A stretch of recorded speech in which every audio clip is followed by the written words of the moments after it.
Pour savoir ce qu'il y a à comprendre, Mario Dumont.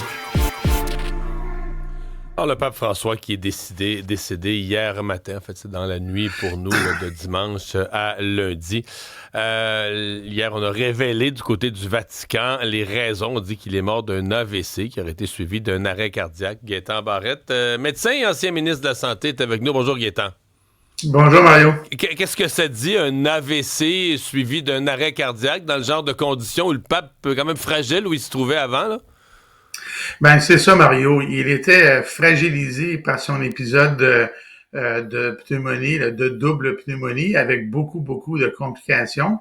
Et en plus, il y avait un état de base, là, c'est-à-dire qu'il était hypertendu et diabétique avec d'autres problèmes, et il était plus âgé. Alors, tout ça ensemble, ce sont des facteurs qui augmentent le risque de faire un AVC, et c'est un peu la fatalité qui s'est produite.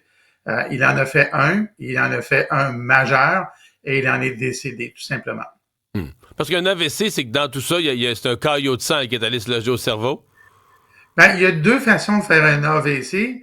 On peut saigner dans son cerveau ou on peut avoir des artères, des caillots de sang qui bloquent les artères principales du cerveau. Et dans les deux cas, le cerveau arrête de fonctionner. Le plus spectaculaire, en général, c'est un AVC hémorragique. Ça veut dire qu'on a saigné dans la tête.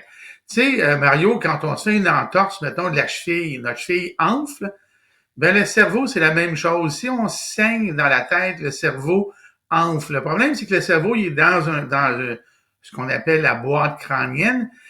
Tu sais, la cheville, elle, là, elle va gonfler. Le cerveau, s'il gonfle, il n'y a pas de place où aller. Ça augmente la pression.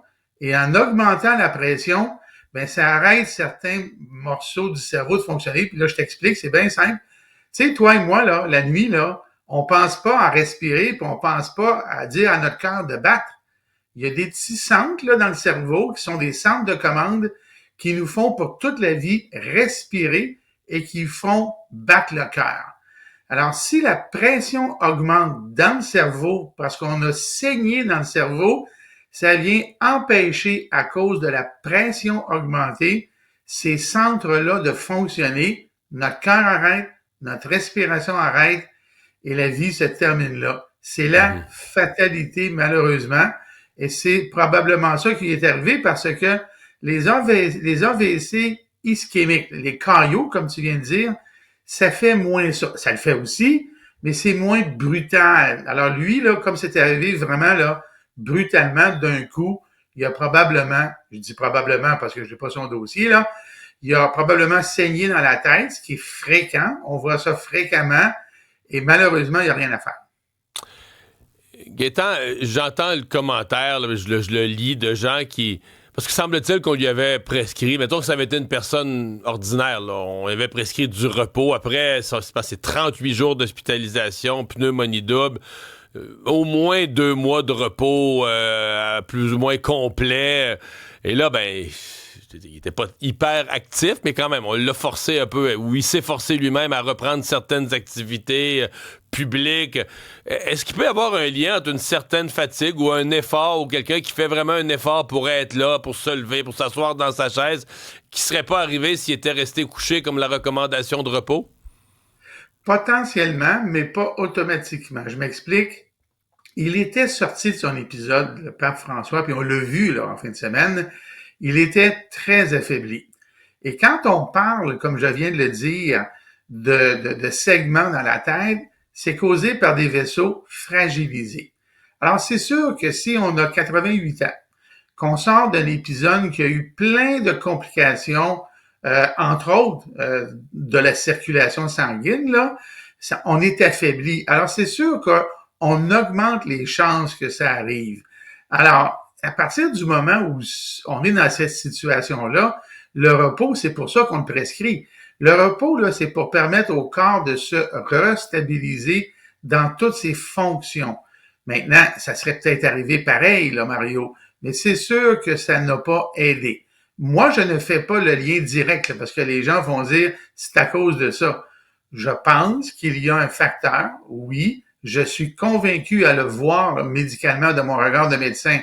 il était fatigué, il était affaibli, là, son corps, là, pas un peu. Les avait de la images qu'on misère. voit avec J.D. Vance, soit l'activité de Pâques, là, la messe de Pâques, affaibli n'est point le mot. Là, il était faible.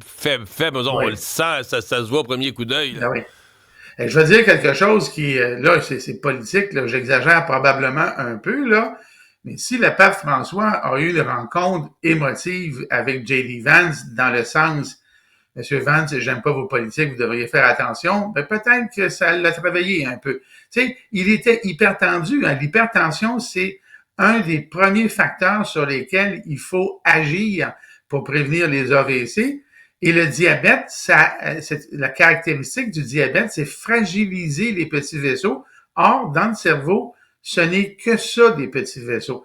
Alors, l'hypertension, fatigue, diabète, manque de repos, situation peut-être émouvante là qu'il a vécu, c'est sûr que ça l'a pas aidé. Maintenant, je peux pas dire que là, il y a une relation absolue 1 pour 1 de cause à effet, mais disons que ça n'a pas arrivé aidé. pareil, ouais. Versus cet événement-là qui a conduit à son décès versus la pneumonie ou la double pneumonie. Parce qu'on comprend à travers tout ce qui a été dit qu'il est passé proche quand même, au moins à 2 reprises. On parlait de crise respiratoire aiguë. Parce qu'il était fragile du poumon. Il avait eu un problème pulmonaire à 21 ans. Il vivait avec, on dit quoi, un poumon et demi ou quelque chose du genre. Il avait une partie d'un poumon qui était complètement non fonctionnel. C'est un ensemble. Le mot comorbidité qu'on a appris, c'est qu'à un moment donné, tu as plusieurs facteurs qui s'additionnent. Absolument. Non, mais là-dessus, Mario, là, non seulement tu mets le doigt sur la bonne chose, mais dans la coulisse, bien des gens me demandaient est-ce que le pape va s'en sortir de sa pneumonie? Et moi, j'ai été surpris qu'il s'en sorte. Ah ouais? Parce que comme tu viens... Ah oui, absolument. Parce que, tu sais, dans les rapports là, que les médias, pas les médias, mais les organisations, les institutions, le président des États-Unis, le pape, le premier ministre, n'importe qui, là, c'est toujours pas loin de la vérité, mais c'est jamais parfaitement la vérité. Mais moi, nous, en médecine, on décode ça. Alors, le pape, lorsqu'il fait sa pneumonie bibasale avec ses fameuses crises de respiratoire aiguës, là, écoute, pour moi, là, c'était quasiment écrit dans le ciel, c'est le cas de le dire, qu'il allait pas s'en sortir. Il allait mal, le pape. Il allait vraiment mal. Et quand on nous expliquait les traitements qu'on lui donnait, c'était clair qu'il allait vraiment pas bien. Et moi, à ce moment-là, il y a 2 mois, là, je m'attendais à ce qu'il ne s'en sorte pas parce que, son état de base était pas parfait, on va dire. Il y avait son âge, parce qu'évidemment, c'est une pneumonie importante comme ça, à 88 ans, c'est pas comme à 28 ans, là. T'sais, on n'a pas les mêmes réserves, on n'a pas la même capacité de récupérer.